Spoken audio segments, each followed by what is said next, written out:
കേരളത്തിലെ പോർച്ചുഗീസ് കാലഘട്ടം. വാസ്കോഡ ഗാമയുടെ വരവ് 1498 മെയ് 20. കേരള ചരിത്രത്തെ മാറ്റിമറിച്ച ദിവസമായിരുന്നു അത്. പോർച്ചുഗീസ് നാവികനായ വാസ്കോഡ ഗാമ സെന്റ് ഗബ്രിയേൽ എന്ന കപ്പലിൽ കോഴിക്കോട്ടെ കാപ്പാട് തീരത്തിറങ്ങി. അന്നത്തെ പോർച്ചുഗീസ് രാജാവായിരുന്ന ഡോം മാനുവലാണ് അദ്ദേഹത്തെ അയച്ചത്. കോഴിക്കോട് വെച്ച് അദ്ദേഹത്തെ സ്വീകരിച്ചത് അവിടുത്തെ ഭരണാധികാരിയായ സാമൂതിരിയായിരുന്നു. പിന്നീട് കോലത്തിരി രാജാവിന്റെ ക്ഷണപ്രകാരം അദ്ദേഹം കണ്ണൂരിലുമെത്തി. ഗാമ 3 തവണ കേരളം സന്ദർശിച്ചിട്ടുണ്ട്. 1524 കൊച്ചിയിൽ വെച്ചാണ് അദ്ദേഹം അന്തരിച്ചത്. അദ്ദേഹത്തെ ആദ്യം അടക്കം ചെയ്തത് ഫോർട്ട് കൊച്ചിയിലെ സെന്റ് ഫ്രാൻസിസ് ചർച്ചിലായിരുന്നു. അൽബുക്കർക്കും പോർച്ചുഗീസ് ഭരണവും. ഗാമയ്ക്ക് ശേഷം വന്ന മറ്റൊരു പ്രധാന വ്യക്തിയാണ് അൽഫോൻസോ ഡി അൽബുക്കർക്ക്. ഇന്ത്യയിൽ പോർച്ചുഗീസ് സ്വാധീനം ഉറപ്പിക്കുന്നതിൽ അദ്ദേഹം വലിയ പങ്ക് വഹിച്ചു. കൊച്ചിയിൽ അദ്ദേഹം നിർമ്മിച്ച ഫോർട്ട് മാനുവലാണ് ഇന്ത്യയിലെ ആദ്യത്തെ യൂറോപ്യൻ കോട്ട.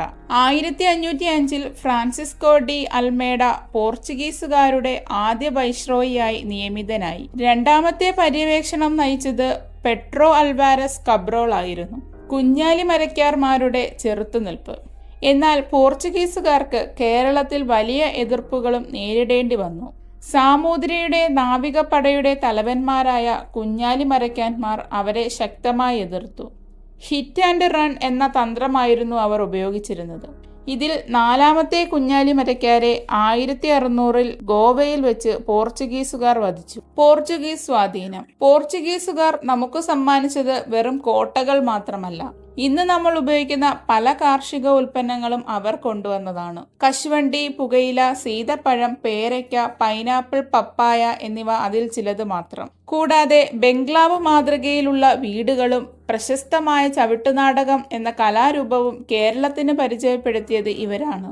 മതപരമായ കാര്യങ്ങളിൽ 1599 ഉദയംപേരൂർ സുന്നഹാദോസും 1653 പ്രശസ്തമായ കൂനൻകുരിശ് സത്യവും പോർച്ചുഗീസ് കാലഘട്ടത്തിലെ പ്രധാന സംഭവങ്ങളാണ്.